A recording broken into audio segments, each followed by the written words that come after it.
조합자TV 시청자 여러분 안녕하십니까. 2021년 10월 1일 오전 11시입니다. 오늘은 국군의 날입니다. 10월 1일은 1950년 10월 1일 우리 국군이 38선을 돌파해가지고 북진을 시작한 날을 기념하는 날입니다. 국군은 국가보다 먼저 생겼습니다. 대한민국은 국군이 먼저 생기고 그 국군 위에 국가가 세워진 경우에 해당합니다. 1948년 8월 15일 대한민국 건국이 선포되기 전부터 조선경비대라고 불리는 군대가 미 군정하에서 육성되기 시작을 했습니다. 조선경비사관학교, 나중에 이게 육군사관학교가 되는데 를 통해서 많은 장교들을 양성하기도 했습니다. 또 군사영어학교를 통해서 장교들을 양성하기도 했습니다. 대한민국 국군은 그 역사적 역할을 본다면 우리나라 민족사에서는 삼국통일을 주도했던 화랑도에 이어서 위대한 업적을 남겼습니다. 그것은 네 가지 시대 구분으로 정리할 수가 있습니다. 건국의 초석, 호국의 간성, 그리고 근대화의 기관차, 민주화의 울타리, 이제 두 가지 임무가 남아 있습니다. 뭐냐? 자유통일을 하는 무력 뒷받침을 해야 됩니다. 그리고 자유통일을 한 다음에 한반도가 통일이 되면은 원래 이 동북아에 평화가 옵니다. 그때 이 평화를 지키는 임무, 그리하여 인류국가를 우리 민족사에 있어서 두 번째로 건설하는 임무를 맡고 있습니다. 이 국군의 위대한 이 임무는 바로 헌법 제5조에 규정되어 있습니다. 국군은 국토방위와 국가안전보장의 신성한 임무를 수행하며 정치적으로 중립한다. 딱 되어 있습니다. 국가안전보장과 국토방위입니다. 국토방위는 북한이나 뭐 중국이나 러시아 등으로부터의 위협과 침략에 대비한다는 것인데 그것보다 더 큰 개념으로서의 국가안전보장의 최후 보루로서 국군을 지정을 했습니다. 이건 뭐냐 하면은 이런 사태가 와서는 안 되지만은 대통령이 간첩임이 밝혀졌다. 아니면 대통령이 정신병자임이 밝혀졌다. 해가지고 국가 안보가 무너질 지경에 이를 때는 헌법 제5조에 의해서 국군이 국가를 지키기 위해서 출동할 수 있는 헌법적 근거를 마련해 놓았습니다. 헌법 제5조는 이게 무시무시한 조항입니다. 다만 우리가 바라건대는 이 헌법 5조에 의해서 국군이 출동하는 일이 없기를 바랍니다. 우리 국군의 존재는 우리 민족사 2000년의 큰 흐름 속에서 매우 큰 의의를 가지고 있습니다. 국군이 바로 국가를 보위하고 국가를 건설하고 국가를 근대화하는 주체가 되었다는 겁니다. 이 군인이 주체가 된 것은 그렇게 자주 있는 일이 아닙니다. 전쟁이 났을 때 또는 혁명기 때 국군이 전면에 났습니다. 그런데 아까 설명드렸던 대로 우리 국군은 건국, 호국, 근대화, 민주화에 크나큰 역할을 했으니까 사실은 역사 무대의 주인공으로 등장한 거죠. 그전에는 조선조 시대에는 산업공성이라고 해가지고 과거식 합격자가 나라를 쥐락펴락 했는데 지난 70년 역사에서 국군은 오랜만에 주인공이 되었습니다. 군대가 정권을 잡은 것은 1961년 박정희 소장의 이 군사혁명에 의한 것인데 이게 몇 년 만이냐 하면은 약 800년 만에 처음 있는 일이었습니다. 고려시대 때 있었던 무신난 이후 처음이었습니다.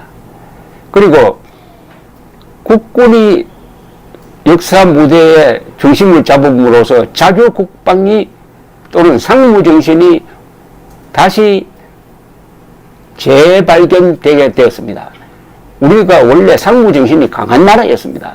특히 고구려 백제 신라는 그 지배층이 북방 기만민족 출신이므로 아주 용감하고 전쟁도 잘 했습니다. 그러다가 고려 조선으로 넘어오면서, 특히 조선으로 넘어오면서 문약한 주자학 계통의 정치 엘리트가 지배를 하니까 군대를 약화시키고, 군대가 약화되니까 경제도 약화되고 과학도 발전하지 않고 해서 종국에 가서는 일본의 식민지가 되었던 것인데, 1948년 대한민국 건국을 계기로 국가를 지켜야 된다. 특히 공산 침략으로부터 국가를 지켜야 된다. 또 6.25를 거치면서 세계적 강군으로 성장을 했습니다. 다만 이런 양적 성장에 비해서 이 국군의 정신 구조는 문제가 많습니다. 특히 문재인 정권 들어서서 문재인이 아주 반역적, 반헌법적, 반국가적, 반한미 동맹적 정책을 추진하는데 이 국군이 굴종하는 기괴한 현상이 벌어졌습니다. 여기에 새 국방장관, 송영무, 정경두, 서욱 이 새 국방장관이 반대하지 않고 따라감으로써 국군 지휘부가 국군의 명예를 더럽히고 있는 상황입니다. 국군이 주적을 모르도록 하고 있습니다. 주적이 없는 군대는 누구와 왜 싸우는지를 모르는 군대가 되는 거죠. 총뿌리를 어디로 돌려야 될지 모르겠다는 것 아닙니까? 그러면은 이 군대가 가지고 있는 신무기는 고철에 지나지 않습니다. 탈레반이 아프가니스탄에서 이길 수 있었던 것은 정부가 가지고 있었던 그 신무기가 다 고철이 되어버리고 나중에는 탈레반에 다 넘겨줘버렸기 때문입니다. 북한군이 탈레반이 되고 국군이 아프간 정부군 같은 꼴이 되면은 되겠습니까?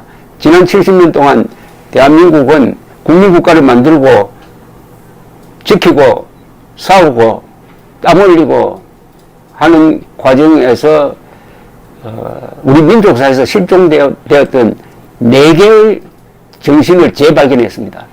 첫째는 해양정신, 둘째는 상부정신, 세 번째는 기업가 정신, 네 번째는 자주정신입니다. 여기에 군이 중요한 역할을 했는데 이제 어마어마한 도전에 직면하고 있습니다. 우리 군대가 덩치는 큰데 정신의 문제가 있는데 그 정신의 문제의 한 핵심이 자주국방 의지가 부족하다는 겁니다. 한미동맹 좋죠. 그러나 한미동맹은 미국의 국방을 의존하게 만들므로써 그 군대나 국민이 나태하게 만듭니다. 비겁하게 만드는 요소가 있습니다. 또 우리 군은 수비형 군대입니다. 북한이 남침할 때 어떻게 방어할 것이냐. 그러나 북한군은 공격형 군대입니다. 핵무기까지 가지고 있습니다.